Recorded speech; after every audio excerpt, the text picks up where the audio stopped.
and get all of our people on the information highway as required in order to alleviate this cash payment of grants and to have cash carried around, because it attracts robbery, thievery, and all those things. And it is not good for the pensioners, especially during this day and age. So we have been in Karas region and we have been received well. We have covered already Keetmanshoop, Oranjemund, Rospina, and today we have covered Ludrats. We anticipate to cover next week Aus and Patani, and thereafter we will be traveling towards Karasburg and Barambat, and then Adamsvlei and Bruno, and then thereafter we'll do Osinker and Noord-Oever. And the other week we'll be doing the areas of Valgras, Blouwes, Koes, Arua, Bersaba, Ates, and so on. So I think the citizenry has been quite acceptable, and they seem to have been understanding. We were able to explain most of the areas of the grants that were not previously very clear. We have cleared it, and people now really understand it, especially the conditional basic income grant and its criteria, and the work that the government is busy doing. So I think overall we are happy with what we could achieve today here in Ludrad. It was indeed a well-attended and very informative session. Grant recipients, please do the necessary and avoid any unnecessary complications. In more news, the houses constructed by the Namibia Shack Dwellers Federation members in Area 7 of Ludrad were finally connected to the water reticulation system of the harbour town and now have running water in their taps. Let's have a look. Ewa, we are opening today this water because water is life. Water is life. You have to have water in order to survive. Yes. To shack dwellers, please use this water sparingly. Water costs money. If you have any leakage, report it. There we go. I'm drinking from this water. Today we are no more talking about working for the water for the shack dwellers, but now every house have got water, and those that do not have are in plan of going to the town council just to buy their own water meters, and everyone will then have water in the house. So the challenge of carrying buckets of water on top of your head is no more there, and so it has been I'd like solved. to thank Susan for involving us in the project. She approached us and we gladly jumped on board. It was a long project. I would think we started September 2023 and the last pipes came 2024, September. And the rock is hard here. I mean, the shack dwellers are the witness of that. And yeah, the total cost of the project is around 220,000. And there were a couple of people that came on board to help as well. And we'd like to thank Wesco. They sponsored the generator, which helped a lot. And then Town Council for the jackhammer. And then also at the end, there was one stretch of rock which we couldn't break. And then we got Chris Height on board from CK Civils, Chris Height and Norbert. And they provided the tools and machines to break the final rock. And I'm just happy this is done.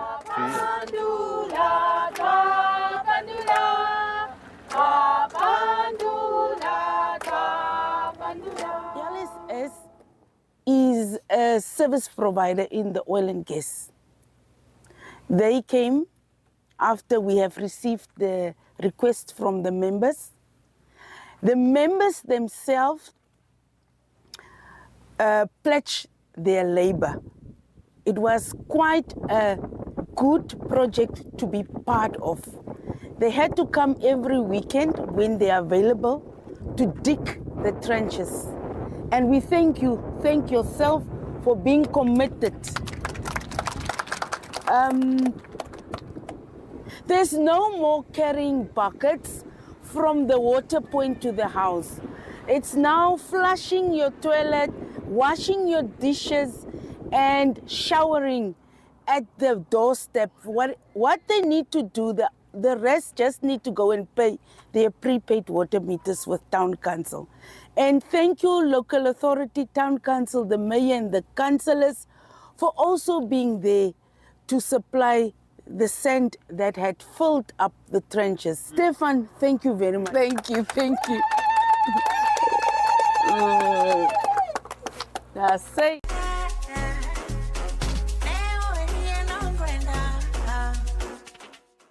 Now that's what I call a life-changing moment. Let's appreciate and all take care of this very precious and scarce resource called water in our land of dry riverbeds. And now for some sports news. NHE Hoops triumphed over Wild Horses with a commanding 15-2 victory to clinch the title at the first ever bringing basketball to the Karas 3x3 tournament hosted at Diaz Primary School in Luderitz. Justus Sikolalaye, a member of the Karas Basketball Federation, which organized the event, tells us more about their plans for the sport in the region. It was the first of its kind in the Karas region, specifically Luderitz, and I can conclude that it was a success. I was impressed with the amount of teams that showed up. Okay, we did invite teams from the region. We know we only have now Ketmans, who also are active. The other towns we still to visit and find out if there's any activity. Ketmans couldn't make it. I think it was due to transport logistics, but we hope they can join us next time. So we had all 5 teams from Luderitz, and we see a lot of potential in the young ones. Of course, it was a mixture of young ones and seniors. But I could say, yeah, we're very happy at the turnout and also how things went. There were no injuries incurred. We're looking forward to develop basketball. This was, of course, a step to make basketball more bigger in the South. So from this tournament, we are going to develop a league.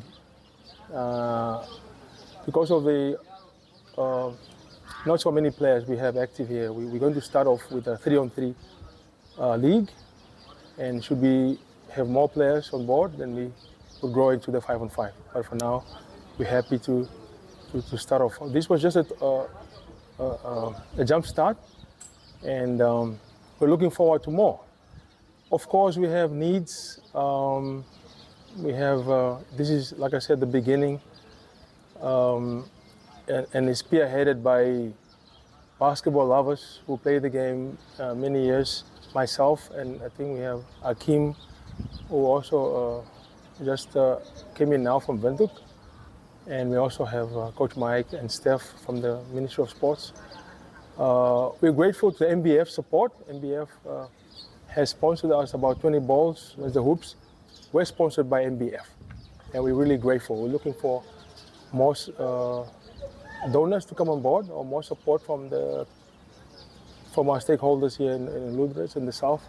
So we're pleading to anyone here listening now to help us. We're looking into beats. We need more uniform, basketball uniform. The Karas region did represent basketball in major tournaments as far as the under-16 is concerned. We had boys that came here that represented Karas. We also had the FMB 5-on-5 tournament that we also participated in, and also the Sanlam tournament that we also, so 3-on-3 Sanlam tournament, we also participated twice. So basketball is steadily growing, and this will be the first of its kind. If we can have this league started, it will be the first in the South.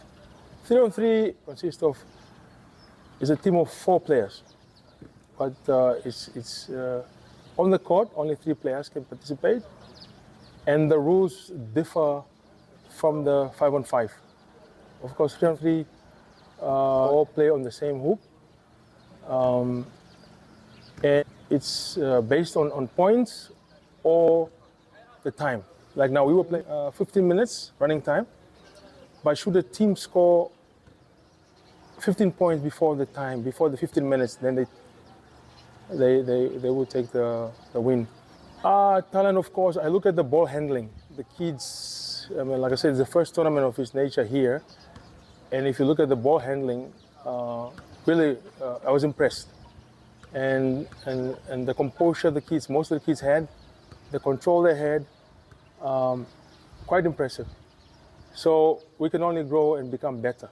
Of course, we need a lot of support from commercial side as well. At the moment, we formed an association, Karas Basketball Association. We have like a board member of 5 representatives. Of course, we have new people now on board from Windhoek, so it's only to get the structures now and to formally structure a league. We'd like to invite more players. Of course, Ketmans has active players, but they couldn't make it. We hope next time things are better. And if we have players in Oranjemund, Rospina, House, Ketmans, other players who are not aware of any basketball activities, we are active. And we invite everyone who's interested to join us. This is a beautiful game, and like I said, for young ones to stay away from the streets and other funny things, this is the right platform for young ones to come together. You know, in sports is an important part of the youth. So we encourage. This was an awareness to encourage the youth to come and participate in this event. We are active on social media. Like I said, if you go on Instagram, you'll find Karas Basketball Association. We have groups here, like groups on WhatsApp, where we're Karas Basketball group or community, where I think parents and the community at large are also engaging and finding ways to improve our system. So, if you're young or not so young and bored, get involved and go shoot some hoops. That concludes our journey for this episode. Ek hoop van harte julle het die Namibiese inhoud geniet. Dankie vir julle wat kyk en moenie vergeet om ons te like en te volg op Facebook nie. Besoek gerus ons webwerf by aitsafrica.com.na vir meer plaaslike inhoud van 'n wye verskeidenheid. En vertel tog asseblief vir almal van Aitsa. Tot 'n volgende keer. Hulle sê die suide maak vrede. So laat dit juig.